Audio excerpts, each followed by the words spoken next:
Kembali lagi di Kick and Rush. Dan kali ini gue mau review ya Italia lawan Spanyol kemarin. Dan Italia menang secara dramatis lawan Spanyol lewat adu penalti.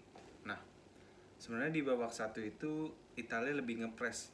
Dan memang kalau gue harus akui bahwa Spanyol ini kuat banget dalam megang bola. Ibarat kata lah, lengket lah dalam megang bola. Memang dengan kemampuan tipikal pemain Spanyol, memang banyak yang bisa megang bola dan melakukan dribbling yang bagus pemain Spanyol. Jadi memang Italia lebih menunggu.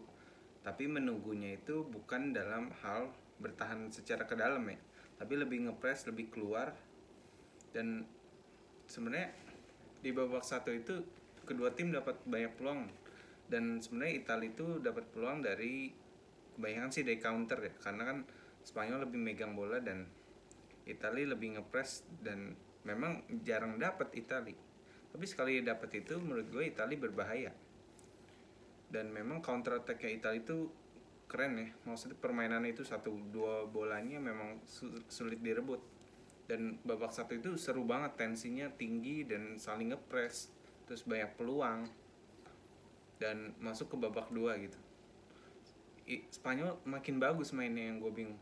Padahal Spanyol kalau ditarik ke 2 pertandingan ke belakang sebenarnya alot mainnya. Mungkin karena Kroasia sama Swiss itu mainnya lebih bertahan daripada Italia, makanya Spanyol sepertiga lapangan akhirnya itu jelek. Jadi ya itu faktornya kenapa Spanyol bisa main lebih bagus ketika lawan Italia yang keluar, karena diberi ruang menurut gue. Dan sebenarnya Italia juga bukannya yang kayak tim yang nunggu gitu. Italia juga bisa manfaatin peluang ketika masuk lewat Azpilicueta. Itu kelemahan Spanyol menurut gue di sektor Azpilicueta, karena Azpilicueta sering bantu serangan dan itu sering kosong sektor itu. Dan Eric Garcia itu kadang-kadang suka blunder karena memang pemain muda ya, dan back tengah pula di tim sebesar Spanyol. Jadi sektor Azpilicueta itu sering diincar karena Jordi Alba nggak terlalu maju untuk match ini. Dan Italia dapat gol itu kan gara-gara counter menurut gua. Dan itu blunder dari Eric Garcia yang nggak nutup, bukan ngepres, malah dibayang-bayangin sehingga ada ruang untuk shooting Italia dan 1-0. Nah, setelah itu Spanyol lebih ngegas kasarnya. Dapat beberapa peluang, tapi menurut gua kelemahan Spanyol itu ada di lini depan. Lini belakang sama lini tengah itu padat lah. Menurut gue padat maksudnya adalah kualitasnya itu loh, jarak antar pemain itu ketat, dan lemahnya itu memang di penyelesaian akhir dan passing di kotak penalti.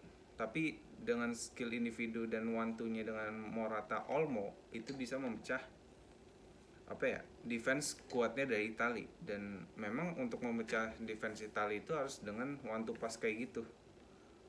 Dan itu menurut gue ada sedikit blunder dari Bonucci yang gak mepet Morata pas bolanya lagi liar. Jadi menurut gue itu ada sedikit blunder dari Bonucci, tapi itu layak sih 1-1 menurut gue dengan permainan yang bagus ya. Maksudnya dalam Euro 2020 ini pertandingan yang paling berkualitas menurut gue, karena banyak teknik, banyak strategi yang bagus gitu ya, banyak penguasaan bola yang luar biasa. Tapi di extra time Italia ini menurut gue udah kecapean karena terlalu ngepres di babak 1 dan di babak 2. Di extra time menurut gue Italia ini udah lepas pertandingan, dan Spanyol hampir ngegolin di extra time. Tapi menurut gue Spanyol itu juga kecapean di extra time, jadi kreativitasnya nggak keluar. Dan Thiago baru masuk di menit akhir gitu. Harusnya kan ketika Italia capek, harusnya Thiago ini dimasukin untuk memecah kebuntuan pertandingan. Dan memang kan kita tahu yang kelemahan Spanyol ini, pertama striker, kedua itu kreativitas. Maestronya nggak ada nih untuk melakukan true pass. Nah itu masalah Spanyol. Tapi Thiago nggak masuk, masalahnya di situ. Nah, masuk ke babak penalti. Sebenarnya sih menurut gue penalti itu udah hoki-hokian ya. Dan yang gue sorot adalah Bonucci milih tribun yang ada di apa kan dia menang koin nih Bonucci. Terus Bonucci ini milih gawang yang ada supporter Italinya lebih banyak, dan berdasarkan fakta gitu ya, yang nendang penalti duluan biasanya menang. Ini persentasenya 60-40%. Gue lihat di data ya, di internet. Jadi memang kemungkinan untuk nendang pertama dalam penalti itu, tim itu yang nendang pertama itu biasanya menang menurut gue. Dan memang data menunjukkan itu 60%. Dan Italia kan nendang pertama dan menang akhirnya. Jadi ya sebenarnya ini tim imbang ya, cuman menurut gue Italia juga layak lolos karena walaupun Spanyol megang bola, peluang juga Italia nggak kalah banyak. Jadi pertanyaannya adalah kenapa Spanyol megang bola doang tapi bikin peluangnya nggak seberbahaya Italia. Menurut gue Italia bikin peluang itu banyak berbahaya, tapi Spanyol ini bahaya cuman nggak ada yang melakukan shooting.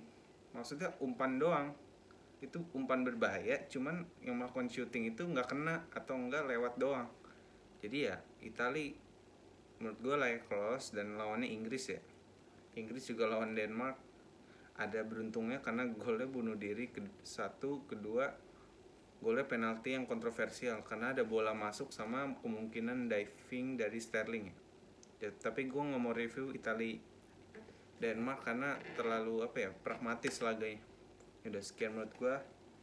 Ntar gue review, gue bikin jelang pertandingan Italia lawan Inggris. Ya udah. Sekian dari gue, tetap saksikan Kick and Rush.